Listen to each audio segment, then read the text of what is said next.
ابراہیم اور جناب سیدنا اسماعیل علیہ السلام کی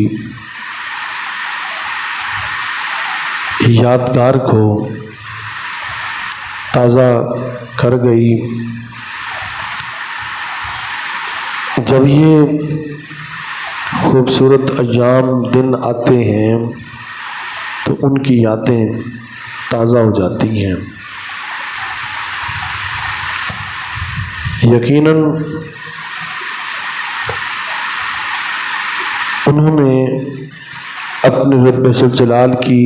رضا جوئی اور خوشنودی اور اس کی محبت میں انہوں نے اس قدر اطاعت اور فرمانبرداری پیش کی کہ اللہ رب العزت کو ان کا یہ عمل اتنا مقبول اور پسند آیا کہ اس سنت کو قیامت تک کے لیے باقی رکھ دیا۔ ان کا وہ عمل تھا تو وہ ایک دن کے لیے، انہوں نے یہ عمل کیا تو ایک بار، لیکن ہمارے رب ذوالجلال کو اتنا پسند آیا کہ اس کو ہر سال کے لیے اس یاد کو تازہ کرنے کے لیے باقی رکھا ہے۔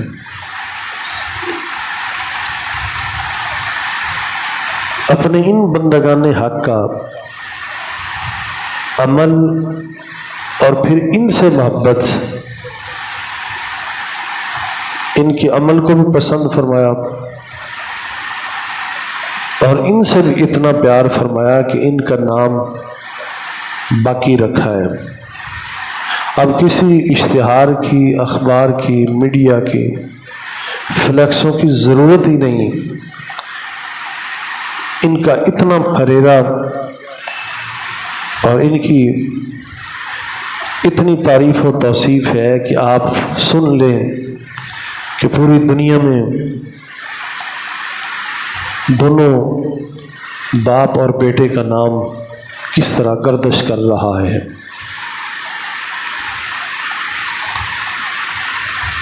تو اس سے ہمیں معلوم یہ ہوتا ہے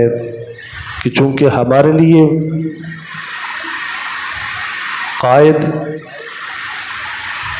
اور ہمارے امام اور ہمارے پیشوا اور ہمارے راہبر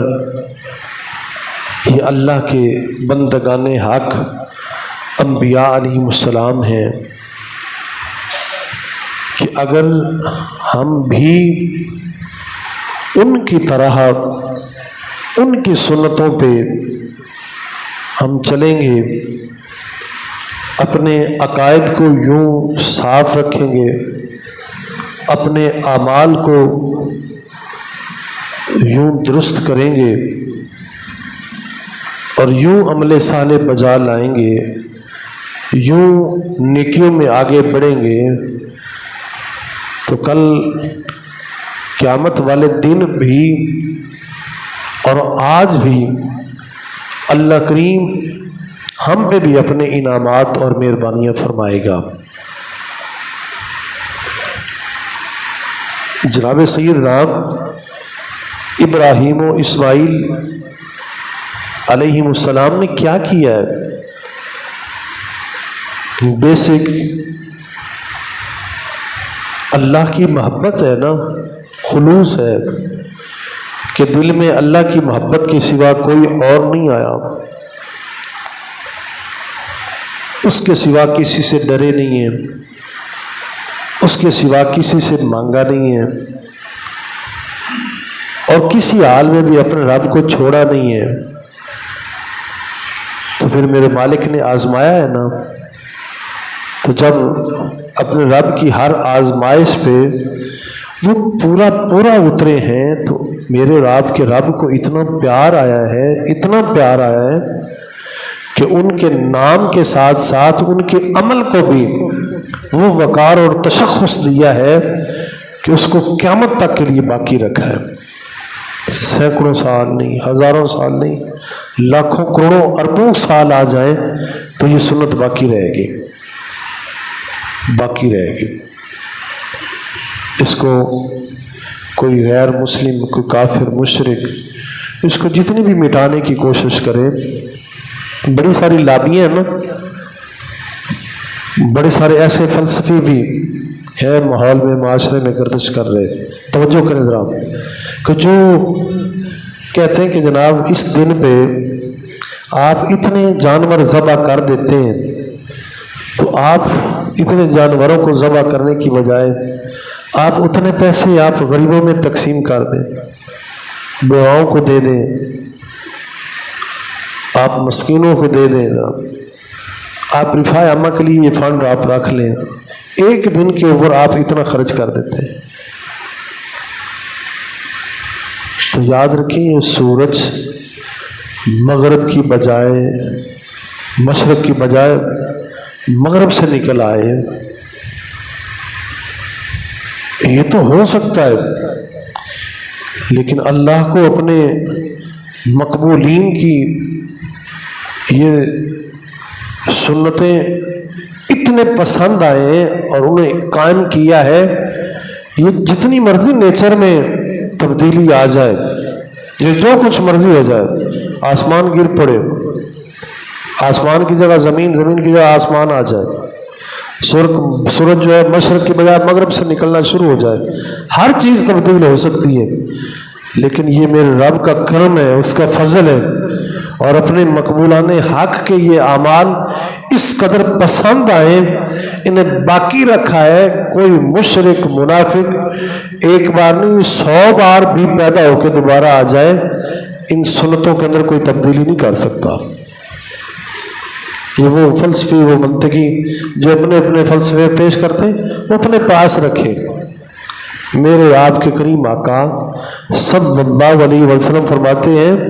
کہ 10 ذی الحج کو آپ کے رب ذوالجلال کی بارگاہ میں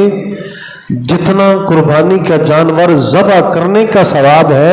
اتنا کسی اور چیز کے خرچ کرنے کا ثواب نہیں ہے۔ اب کوئی بندہ کہے نا کہ میں 20,000 جانور کی بجائے میں کوئی 1 لاکھ روپے خرچ کر دوں، جانور ذبح نہ کروں، تو یہ نہیں ہے، یہ نہیں ہے، یہ ایک تکا ہے، اور یہ راستے سے ہٹی ہوئی بات ہے۔ کوئی بندہ کہے کہ میں 30,000 40,000 کا جانور خریدنے کی بجائے میں یہ غریبوں میں تقسیم کر دوں، یہ نہیں ہے۔ سب سے مقبول عمل 10 ذی الحج کو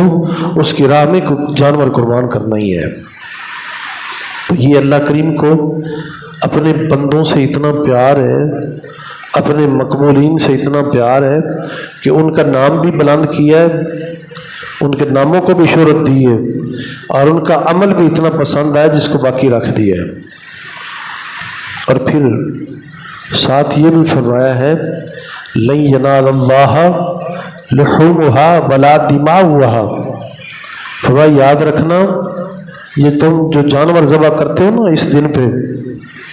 یہ جو جانور ذبح کر رہے ہو، فرمایا تمہارے جانوروں کے نہ تو خون آتے ہیں میرے پاس، اور نہ ہی ان کے گوشت آتے ہیں میرے پاس، نہ تمہارے گوشت آتے ہیں نہ تمہارے خون آتے ہیں، وَلَٰكِن يَنَالُهُ التَّقْوَىٰ مِنْكُمْ، بلکہ تمہارے گوشتوں اور خونوں کی بجائے میرے پاس تو تمہارے دل آتے ہیں، کہ تم یہ جو ذبح کر رہے ہو نا، تم کس دل کے ساتھ کر رہے ہو؟ یہ جو تم نے کیا ہے نا، یہ کس طرح کیا ہے؟ کیا تم نے یہ کسی مجبوری کی وجہ سے کیا ہے کہ میرے ساتھ والا کر رہا ہے، اگر میں نے کیا تو وہ کیا کہے گا کہ اس نے تو قربانی نہیں کی؟ ایسی بیماری بھی ہے ہمارے ماحول میں کہ اللہ کا فضل ہے، مالک نے بڑا کچھ دیا ہوا ہے، مال و متاع ہے، لیکن اس کے بجائے باوجود جو ہے اتنی کنجوسی، اتنا